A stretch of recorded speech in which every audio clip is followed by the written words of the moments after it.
मैं दिल्ली की जनता का आभार प्रकट करता हूं जिन्होंने शानदार विजय 2/3 बहुमत से ज्यादा भारतीय जनता पार्टी को जिताया। झूठ की गारंटी वाले जिनको पक्की गारंटी देकर जनता ने सदा के लिए बाहर कर दिया, बाय बाय केजरीवाल। मोदी जी देश और दिल्ली दोनों में ही भारतीय जनता पार्टी जो वायदे किए उनको पूरा करेगी और दिल्ली को विकसित दिल्ली बनाएगी।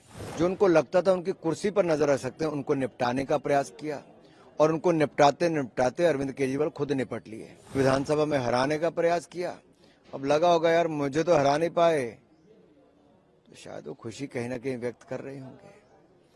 और ये किसकी छाती पे चढ़ के नाच हो रहा था तो आप समझ सकते हैं। मैं जहां एक और अपने आप को धन्य समझता हूं कि अवसर मिला, जहां मां गंगा यमुना सरस्वती का संगम होता हो, वहां पर जाकर स्नान करके समस्त देवी देवताओं का जहां आशीर्वाद मिला, वहां पे मैं एक बात तो जरूर कहूंगा कि भव्य और दिव्य आयोजन के लिए जहां एक और उत्तर प्रदेश सरकार को बधाई देता हूं, वहीं पर पूरी दुनिया की नजरें इस महाकुंभ पर टिकी हैं, दिव्य महाकुंभ पर और भव्य महाकुंभ पर। दुनिया का सबसे बड़ा आयोजन भारत में उत्तर प्रदेश में हो रहा है। सर, दिल्ली विधानसभा चुनाव में बीजेपी को बड़ी जीत मिली है, सर कैसे देखते हैं इस जीत को आप? मैं दिल्ली की जनता का आभार प्रकट करता हूं जिन्होंने शानदार विजय 2/3 बहुमत से ज्यादा भारतीय जनता पार्टी को जिताया और मोदी की गारंटी पर एक बार फिर विश्वास व्यक्त करा है।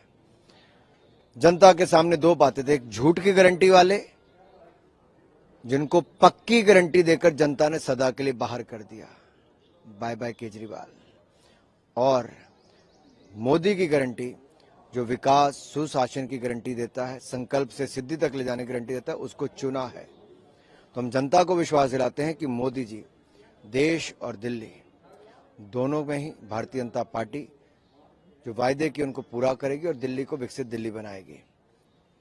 सर, आम आदमी पार्टी तो हार गई, लेकिन आतिशी जी का जो डांस करते हुए वीडियो सामने आया उसको कैसे देखिए, अगर आप राजनीति शुरू से अरविंद केजरीवाल जी की देखेंगे तो अन्ना हजारे के साथ आए तो उनको छोड़ दिया, उनके कंधे पे चढ़ के आए, उनको बाहर कर दिया। जिन फाउंडिंग मेंबर्स के साथ आप बनाई उनको बाहर कर दिया, फिर आप में जो मंत्री बने उनको साफ कर दिया। शराब घोटाले का पूरा ठिकरा मनीष सिसोदिया पर फाड़ने का प्रयास किया और अब चुनावों में भी जो उनको लगता था उनकी कुर्सी पर नजर रख सकते हैं, उनको निपटाने का प्रयास किया और उनको निपटाते निपटाते अरविंद केजरीवाल खुद निपट लिए। तो आतिशी जी को लगा कि केजरीवाल जी ने पहले पोस्टर से साफ कर दिया, फिर विधानसभा में हराने का प्रयास किया, अब लगा होगा यार मुझे तो हरा नहीं पाए, तो शायद वो खुशी कहीं ना कहीं व्यक्त कर रहे होंगे। और ये किसकी छाती पे चढ़ के नाच हो रहा था तो आप समझ सकते हैं। सर, मिल्कीपुर उपचुनाव में भी बीजेपी की बड़ी जीत हुई, जिसके बाद विपक्ष बेईमानी का आरोप लगा रहा है सरकार और चुनाव में। देखिए, विपक्ष इसलिए बार बार अपना खाता नहीं खोल पाता। कांग्रेस 3 बार लगातार दिल्ली में एक सीट नहीं जी पाई, 0 पे आउट होती गई, खाता ही नहीं खुला, हैट्रिक लगी। और जब तक आप जनता के दिए वोट को अपमानित करोगे और संवैधानिक संस्थाओं पर प्रश्न चिन्ह खड़ा करोगे तो जनता बार बार आपको धूल चटाएगी। और समझ लीजिए अखिलेश जी और राहुल जी, जनता ने मन बना लिया है कि अगर उनके वोट का अपमान ऐसे ही करोगे तो बार बार हार ही होगी। सर, चुनाव के नतीजों के बाद सपा, कांग्रेस, आम आदमी पार्टी एक दूसरे पे आरोप लगा रही है हार का। तो सर देखिए, गठबंधन का भविष्य आप कैसे देखते हैं? कोई भी रिश्ता सत्य प्रेम के समर्पण के बिना नहीं चलता।